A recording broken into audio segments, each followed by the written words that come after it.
Not quite live from West Hollywood, California. It's Olympics or Bust, Trials Talk. Featuring LA's most self-professed Olympaholics, Charley Walters and Tyler Duckworth. Tonight's topic is diving. And now, please give a gold medal welcome to Charley and Tyler. Remember Craig Hughes also won a medal in speed skiing? I do remember. Oh, Canada. Don't sing it the wrong way, or you get criticized like Yanofsky did at the opening ceremony. So we're going to London. Okay, so take 3. And we're back in our diving outfits. We should just make a little comment on these. Thank you so much to the marketing team at USA Water Polo. We're just putting them on in honor of getting into our aquatics section here. Segment. But these are the actual robes that the water polo team wears before they get in the pool and once they get out, and they are amazing. They're so comfortable. Pretty much. We're pretty much gonna wear them all over London, so get used to these. And they soak up the sweat when the lighting gets hot. They're perfect for this one. I run warm, so camera lights. So we're gonna talk about diving on that note. One word to sum it up: Dumaising. There you go. Sorry, I had to say it. And in honor of Dumais, we're going to open our family bottle of Corbel. Thank you, Corbel. So far, only sponsor of Olympics or Bust this year. We hope we'll have some. Actually, that's very clever. I mean, Dumais were very, very amazing. Here you go, Dumais, for you. Woo! So, who is your favorite Dumais brother? Well, actually, I'm gonna have to go with is it Jason, the oldest Dumais? I was pretty impressed by him. Oh, sorry, Dwight. I'm gonna have to go with Dwight. Is he the oldest Dwight? Dwight was up there. I'm not even sure. I think Dwight's like the youngest. No, he's Dwight, not. He's Troy. 36. Obviously, what we're really proud of Troy in accomplishing during this Olympics is he's become the second of all time Olympian second diver to actually make for Olympic teams. Next to only. Our good friend, Greg Louganis. Our friendly guest. Although if Greg were here, he would insert himself. Let's run the clip. In reminding us. Okay, I have to make a correction. I qualified for 4 Olympic Games. 76, I was a silver medalist, and then the 80 boycott, 2 golds, 84, 2 golds. So the technical statistic is he's the second person to qualify. Actually, for 4 third. Olympics. There's some other old dude from the 50s. I don't know who it was. Well, there's a woman. There's Juno Irwin. Well, I think that was the old dude was an old The old female. dude was an old woman. So he's the second man. So that's really cool. So we're really a huge accomplishment. He's 32 years old. He's a year younger than me. He performed amazingly. He completely deserved it. Dumaisingly. At the end of the day, it came down to, I think there was one final dive left. There was a 2-point spread. Yeah. And have over 5,000 points to have the top 3 finishers. Yep. Have a 3-point spread. Yeah. That's pretty. For diving, that's really pretty close. incredible. It's pretty incredible. And I have to say, I felt really. I was secretly rooting for Ibsen. I know Troy really, really well. I know what's going through his head, especially when he gets into a final. I've learned so much from him. It's somewhat of a strange dynamic. I don't know. I just love the way that he carried himself both on and off the diving board, and I was hoping he would make the team. However, I also love Chris Hollowell. Like, I'm so excited he made it. Pretty much kind of like the rah-rah story of the trial. Interesting theme of these trials. There's been actually a lot of partially handicapped athletes, and Chris was the first one who kind of emerged with diving. So Chris has only 40% of his hearing, was born that way, and he actually talks about it being an advantage for him. Yeah, which I find interesting.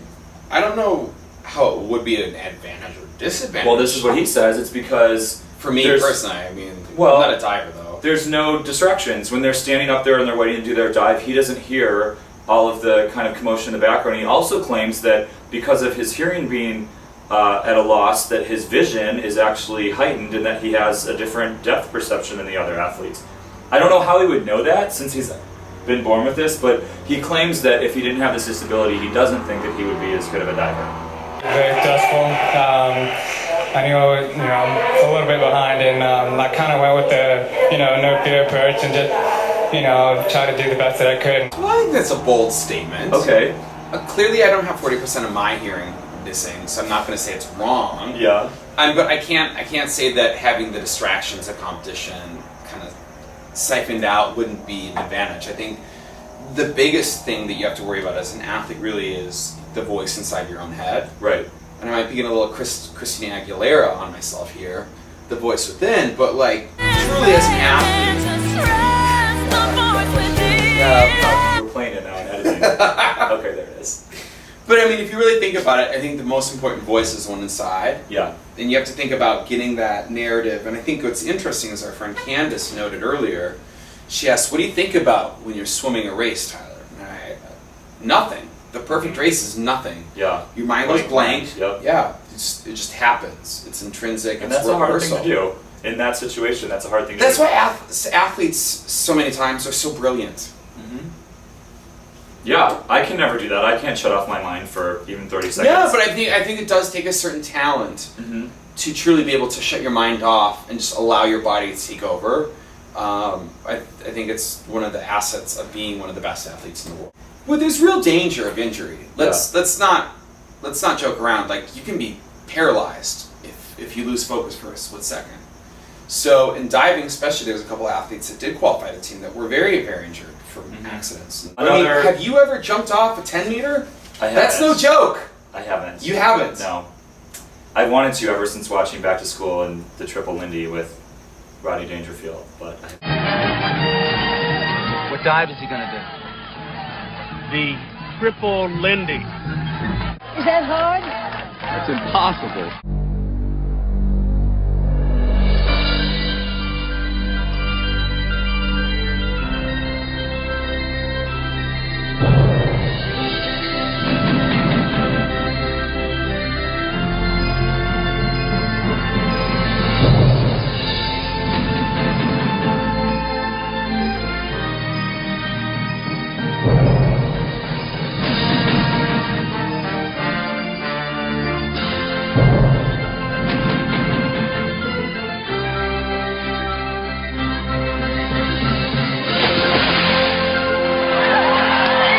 It's truly incredible.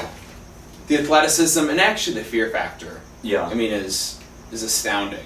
I mean, what would you have to be paid to get up there and do that? I mean, I would do in it. the Olympics, nothing. The chance to dive off it, I don't know. I'd do it for 2 Papa John's pizzas, extra meat. But I don't know what your cost would be. I would do it Does for like fun, like burgers? opening ceremonies tickets, which we're still looking for, by the way. If anyone That's happens to have good. I'll take extras, that. let us know. Want something good, something tweet us juicy. at OlympicsOrBust. Something good and like a juicy. diamond? Well, that's you. You're always thinking of food. I don't know. I'm more thinking of like merchandise, I guess. How about, would you be able to play a match against Serena Williams, a singles, one set against Serena Williams, if I made you jump off a high dive 10 meter platform in a Speedo? Yeah, the Speedo part is relevant. But you've never jumped off a 10 I haven't. meter, though. You're right.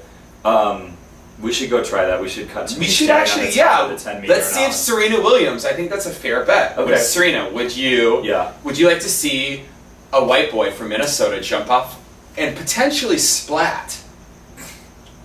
Would you play a set of tennis against him? I think that's a fair bet. And given what we know about Serena, I think she'd probably take it. I think she would take it too. She's pretty wild. I don't know. I think we should submit it. Wow, we need to find her agent. All right, let's do it. Let's do it. Let's do it. I just want to acknowledge Thomas Fincham. I think that was a really touching moment. Talk about his singing career. Yeah, well, no, I mean, it's not too bad. That's what he's going to do now, so...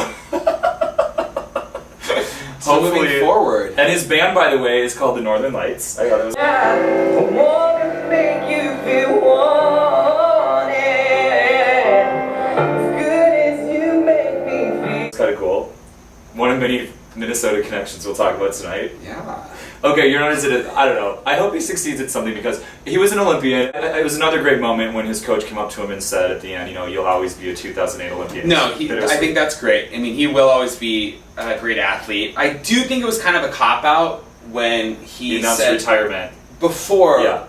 I think if you go into a championship season, whether or not, if you're playing in the NBA, you go into the NBA finals, before you even shoot your first basket and you say, I'm going to be retiring after these finals. Yeah. Well, yeah. You're kind of going into it with this cost-loss attitude. Exactly. And I think you should really not be focusing on what's going to happen after this Yeah. trials. Yeah. You should be thinking about what you're not even in the moment. Yeah, it's the exact And as same way an I athlete, feel you have to be present. about Phelps saying that about the IM, you know, that he's definitely not going to swim it ever again, and now obviously he is. Like, just don't say that. If there's a chance that you're It's a going to do very it, categorical, don't say it. finite Yes. statement. Yes. I'm never going to do the following. I've never in my life said I'm not going to do something ever again. Right. Well, I mean, you know, there's been Friday nights with I'm never going to drink again, but Corbell, On a Wednesday. you know, and It's I hard for respect somebody him. like us to hear that, you know, our biggest dream ever would be to be an Olympian, and if somebody has that shot, is even close to it for a moment, Yeah. like, embrace it and love it your whole life. I agree.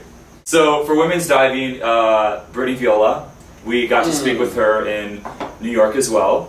And Brittany was, first of all, Minnesota connection. We're going to talk about Brittany tonight, but Brittany is the daughter of Frank Viola. Play Sweet Music, Frankie Viola from the Minnesota Twins, World Series 87 and 91 MVP. And I heard an interesting Great quote from Minnesota Frank, champion. looking at some Minnesota coverage, that Frank, well, he wasn't able to be there, unfortunately, but he said he was more nervous for Brittany doing this dive than he was for both of the World Series, which I thought was really cute. Bold The reason statement. he couldn't be there, just so you know, is he Bold now statement. pitches for the Savannah, Georgia Sand Gnats. That is really the team that he's pitching for. I don't know. I would have been I there think personally, when after the 87 and 91 World Series, Yeah. which I think we both probably had our Homer Hankies out for. Oh, I was there. I was Like- like cheering for him. Game 5, I think, no. I know it was definitely there for Game 7. Like, at this point, your daughter's diving at the Olympic trials. Yeah. Frank, Yeah. what's going on? Yeah, I agree. And I mean, NBC's obviously going to do a fluff on you. Mhm. You know what's going to go on. You show up for your eldest daughter's Yeah. second Olympic trials. Especially when she looks like you. Which is kind of creepy. Yeah, I mean, it basically looks like your father here. Like, With a big blonde wig. like I don't know. I just thought I was like, Frank, where's your Homer Hanky? Yeah. And why are you not at the natatorium? Yeah. I think Brittany Viola is going to be America's best shot Maybe at that'll be. platform. I mean, American women didn't even qualify a synchronized platform team Yeah. after Worlds, so a podium finish would be a little hopeful, but I think if we're going to have one diver representing the U.S., she's the one we want. Well, The USA diving's taken a hit. Yeah. I mean, it's really since Mark Lindsay's bronze in Atlanta. I mean, Greg Louganis really kind of wrote the book on success Yeah. for diving in the U.S. and Mark Lindsay, obviously 92 with the gold, but past that, it's but at least Laura this year Wilkinson. we're guaranteed amazing production work and coverage thanks to well Samantha Thomas. Samantha Thomas. So Shout out to Samantha. thanks, Sam. I'll see you in London. All right, so that's good for diving.